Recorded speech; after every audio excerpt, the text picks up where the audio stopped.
The Meanest Doll in the World by Anne Martin and Laura Goodwin. Chapter 4 The Dolls at School.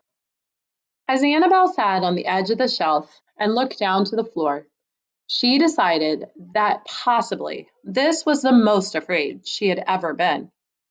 She was more afraid than when the captain, the Palmer's cat, had snatched Papa Doll and had run away with him. After that, the captain had been banished to the first floor of the house. She was more afraid than when she and Tiffany, during their hunt for Papa, had decided to search the captain's bed. And she was more afraid that when decades ago, Grandma Catherine, 6 years old, had painted Annabelle's hair green. Annabelle's hair was still green, which Annabelle didn't mind. But she had been terribly concerned that green hair might be a cause for doll state. Apparently it wasn't, but one never knew. "Come on, Annabelle," said Tiffany. She had already slid halfway down one of the straps of the backpack, and now her dangling feet hovered just an inch above Kate's coat. "Let me help you." "No, no," said Annabelle quickly. "I can do it myself." And she did. Annabelle didn't give herself time to think about what she was doing. She didn't look down either. She fixed her eyes on the strap, and she went hand over hand, worked her way to the end. "You did it!" cried Tiffany. "Now let go. You'll land on the coat." Annabelle squeezed her eyes shut and let go. She felt the collar of Kate's coat beneath her feet. "Good," said Tiffany. "Now we just crawl down the coat. Here, you grab onto the buttons." And in no time, Tiffany and Annabelle had reached the bottom of Kate's coat. They were still almost a foot above the floor. "Ready? Drop," said Tiffany, and she dropped, landing with a little thump. "I can't drop," exclaimed Annabelle, finally looking down. "I'll break when I land. Remember what happened to Papa when we were rescuing him and he had to jump to the floor? He broke his leg. Plus, how are we going to get back up later? Did you think of that?" When Annabelle was scared, she felt cranky. Tiffany glanced around. She spied a scarf lying on the floor nearby. "Okay, land on this." She dragged the scarf under Annabelle and heaved it into a little mountain. "We can use it again later to climb up Kate's coat." "If it's still here," Annabelle muttered. But she dropped and landed safely, and then slithered to the floor. Tiffany looked at her hopefully. "Okay, this is really great," admitted Annabelle. She looked all the way up the hall in one direction and all the way down in the other. "School, Tiffany. Can you believe it?" Tiffany grinned. "What should we do first?" "Let's find Kate's classroom," said Annabelle. "Maybe we can hide somewhere and watch Kate and her friends and see what they do in school all day." "Yeah, maybe we'll even learn something. Nanny would approve of that." "There's so many doors, though," said Annabelle. "One after another. They must be doors to classrooms, but how do we know which class is Kate's?" Tiffany thought for a moment. "We don't," she said, "but we'll follow SELF rules." SELF. Annabelle hadn't thought about SELF in several months. She and Tiffany had formed SELF, the Society for Exploration and the Location of Missing Persons, shortly before Papa had disappeared in the jaws of the captain. Through SELF, they had found Papa. And then they had found Auntie Sarah in the attic when she had been trapped for so long. But after that, Annabelle and Tiffany hadn't had much use for SELF. "Perfect!" cried Annabelle. If ever a proper exploration were needed, now was it. "We'll investigate each classroom as we come to it," said Tiffany. "If we see Kate inside, we'll look for a hiding place. If we don't see her, we'll move on to the next room. And while we're in the hallway, we should stay close to the walls. There's plenty of boots and things to hide by if somebody comes by."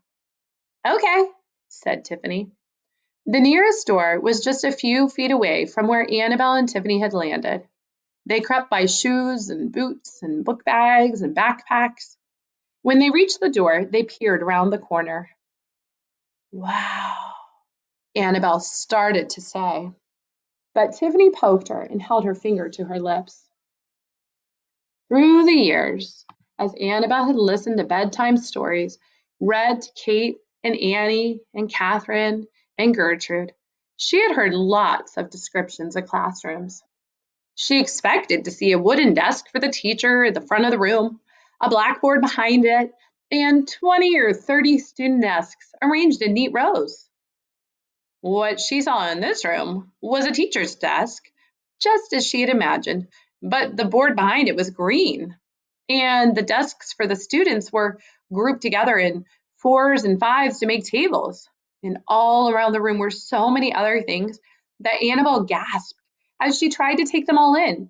Drawings, posters, charts, and maps on the wall, an aquarium full of fish, a cage labeled Ethel with a guinea pig inside, a cage labeled Echo with a parakeet inside, a shelf of books, 3 beanbag chairs, displays and art projects, and a xylophone and plants and pots and board games and a jar full of pennies.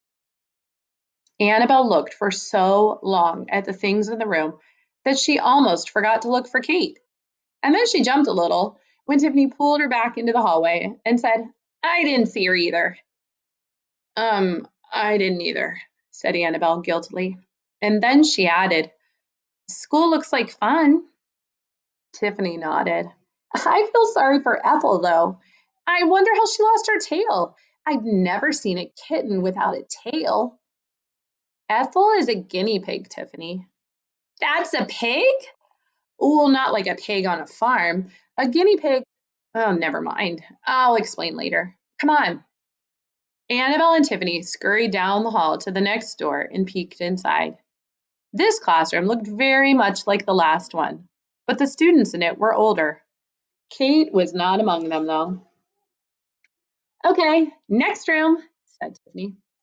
The girls ran ahead, but came to a stop when the hallway suddenly widened. They saw a tall window on one side, a closed door on the other, and a large plaque on the wall that read, Friendship, respect, trust, responsibility, kindness. We are proud of our school. What is this place? Asked Tiffany. I think it's a lobby, replied Annabelle. There's nowhere to hide here. But there's classrooms ahead. I can hear voices. What should we do? Annabelle felt brave. Run for it, she cried. The girls plunged through the lobby, relieved that the walls of coat hooks and shelves continued on the other side. They passed an open door with the words Lost and Found printed on it.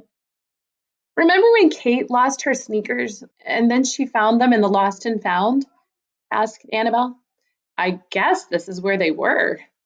Annabelle eyed the enormous wire bin that was brimming over with hats and jackets and shoes and books and toys. I don't know how anybody would find anything in there, though. It helps to be taller, said Tiffany. No one was in the hall, so the girls continued running until they came to a classroom door. They had barely peeked inside when Annabelle grasped Tiffany, and pulled her behind a pair of boots. What? Exclaimed Tiffany. Nora, didn't you see her? She was playing right near the doors.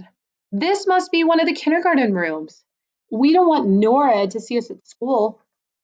I think we should go back through the lobby to the other part of the school. That's where the older kids are. Okay, but let's check out the rooms across the hall before we go back, just to make sure.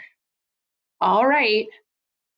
Annabelle and Tiffany were peeping into the other classrooms when Annabelle heard voices and footsteps in the hall. She looked over her shoulder. 2 grown-up humans were just inches away, and this time there were no convenient boots nearby. In a panic, Annabelle pushed Tiffany inside the classroom, and the girls scurried to the bottom of the shelf of a bookcase. A moment later, 4 feet stepped into the room. Wow, I never heard them coming, whispered Tiffany. Me neither. We have to be much more careful. Annabelle peered around the classroom. I'm pretty sure this is another kindergarten, she said. The kids in this room looked about Nora's age, and there were no desks except for the teachers. Instead, at one end of the room were two long tables lined with small chairs. From other smaller tables scattered around the room hung signs that said, "Our bean plans," "How many is 100?" "Build your own city," "Cooking time," and "Meet our goldfish."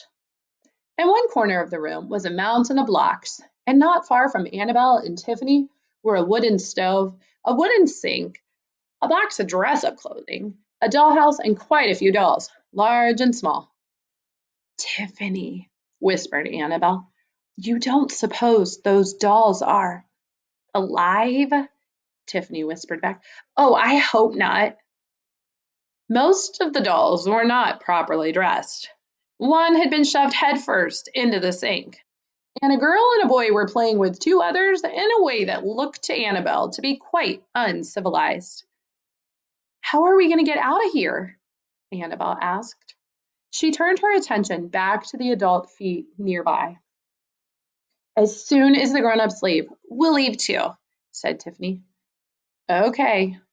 Annabelle crept between two books and settled in to watch the feet. She was about to tell Tiffany to hide with her when she heard a shout. "Hey, hey!" cried a girl. "Look, Henry, I see a new doll!" In a flash, a hand had reached for the shelf and whisked Tiffany into the air. Annabelle slid farther back between the books. She didn't let Tiffany out of sight, though.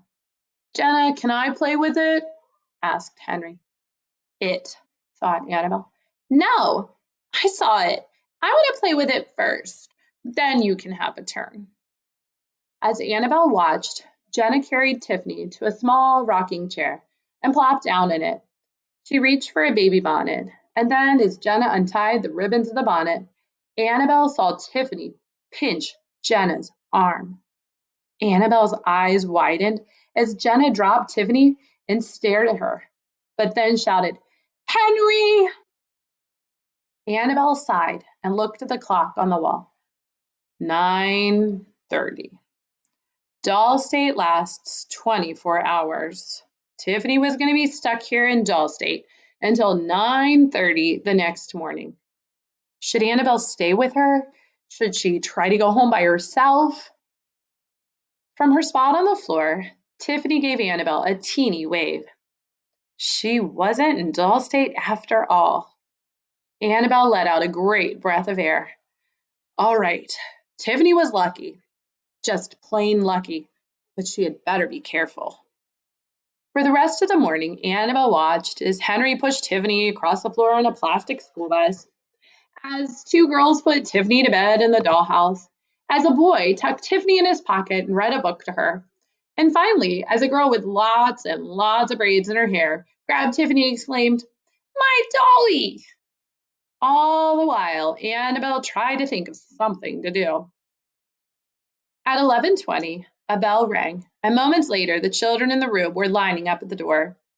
"Goodbye," said the teacher.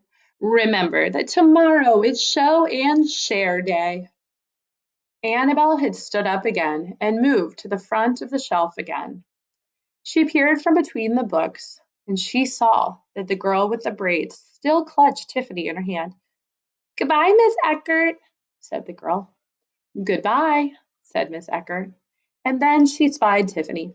"Sophie, you know that the toys have to stay in our classroom. Please leave the doll here. You can play with her tomorrow." Annabelle watched as Sophie ran to the dollhouse and tossed Tiffany inside, and then joined the end of the line of kids and marched into the hallway. A minute later, the classroom was empty except for Mrs. Eckert. Tiffany, lying on her back in the dollhouse, looked miles away from Annabelle. Mrs. Eckhart sat at her desk and wrote in a notebook. Annabelle wished that she would leave the classroom, but she did not. And after a few more minutes, another bell rang, and soon the room was full of the afternoon kindergartners. For the next several hours, Annabelle stayed in her hiding place and kept an eye on Tiffany. The afternoon kindergartners found her almost immediately and played with her as the morning kindergartners had. When the last bell of the day rang at 2:40, the children left the room and Mrs. Eckhart left with them. Annabelle waited until the room had been quiet for 5 full minutes. And then she approached Tiffany, who was sitting on a blanket on the floor by the dollhouse. For a moment, the girls stared at one another. Finally, Annabelle said, "School's over. Kate has gone home by now." "I know," replied Tiffany. Annabelle wanted to cry.